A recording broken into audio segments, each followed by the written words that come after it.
Você sabe as principais ideias de Montesquieu, Voltaire e Rousseau, que eram alguns dos filósofos iluministas? Então vem comigo!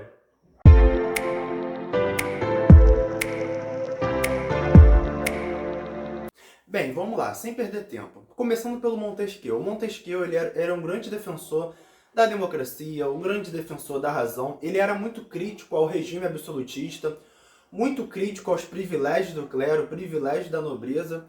E aí o Montesquieu, o que ele propôs pra gente? Ele propôs uma coisa que é muito importante, que está acontecendo até nos dias de hoje, né? Algo que a gente não pode esquecer, que foi a divisão dos três poderes.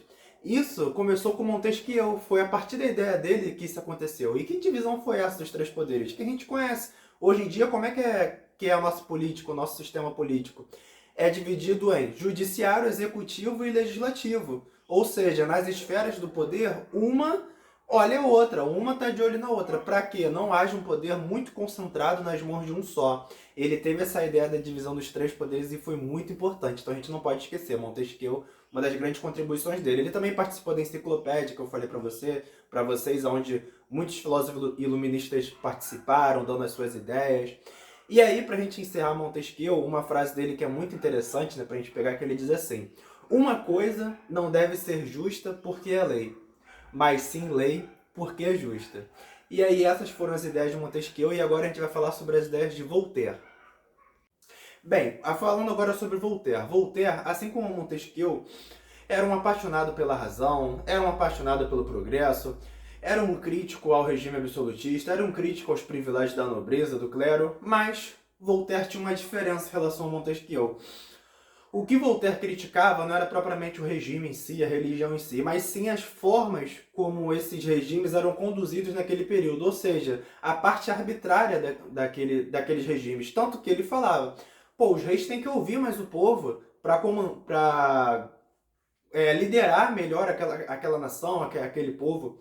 A religião também nunca teve uma comprovação de que Voltaire fosse propriamente ateu. O que ele criticava não era propriamente a religião, mas sim a forma como a religião era conduzida naquele período, sabe, as formas de opressão. Então Voltaire ele tinha essa diferença. Ou seja, Voltaire era um apaixonado pela liberdade de expressão. Isso é a grande diferença de Voltaire. Ele gostava da liberdade de expressão, que ele defendia que cada um tivesse sua opinião. Tanto que muitos reis, depois que vão começar... Eu até já trouxe esse conceito para vocês no outro vídeo, né, de despotismo esclarecido, onde os reis pegam algumas características do iluminismo, colocam no seu regime para conseguir se manter no poder, né, de uma forma que misturasse os novos elementos daquele período. Muitos reis que vão beber dessas leituras vão ler Voltaire, porque Voltaire, ele foi grande inspiração realmente para essas ideias de um despotismo esclarecido. E aí vamos lá, para a gente pegar uma ideia importante do Voltaire, para a gente encerrar, uma frase dele que é muito conhecida, que ele diz assim: posso não concordar com absolutamente nada do que você diz, mas defenderei até a morte pelo direito de você dizê-las. Ou seja, liberdade de expressão. E agora vamos falar sobre Rousseau. Bem, agora falando sobre Rousseau. Como vocês sabem, os filósofos iluministas, as ideias iluministas influenciaram diversos outros movimentos.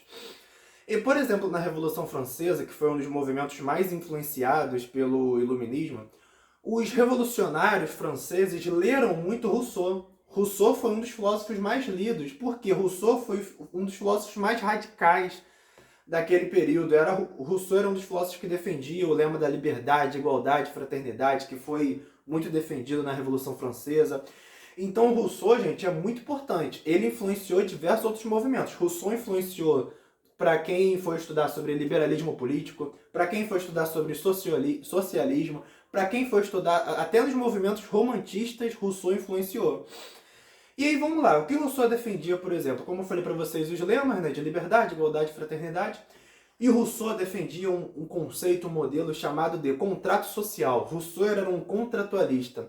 O que seria isso? O que era contrato social no pensamento de Rousseau? Rousseau olhava para a sociedade naquele período e via que ele defendia que os homens, eles nasciam bons, mas a sociedade acabava corrompendo esses homens.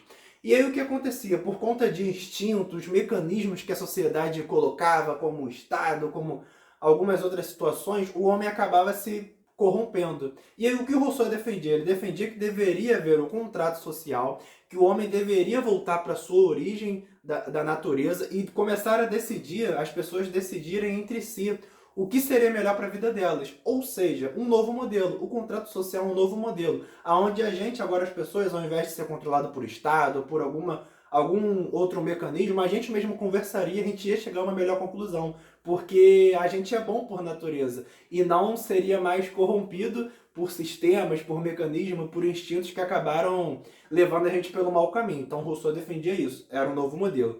E aí, para encerrar, uma das frases mais conhecidas de Rousseau e até antes de eu falar essa frase, uma coisa também que a gente não pode esquecer. Se Rousseau pensava numa nova forma de educação para as pessoas, educadores daquele período também leram muito Rousseau. Rousseau também influenciou muito numa espécie de uma pedagogia romantista, né?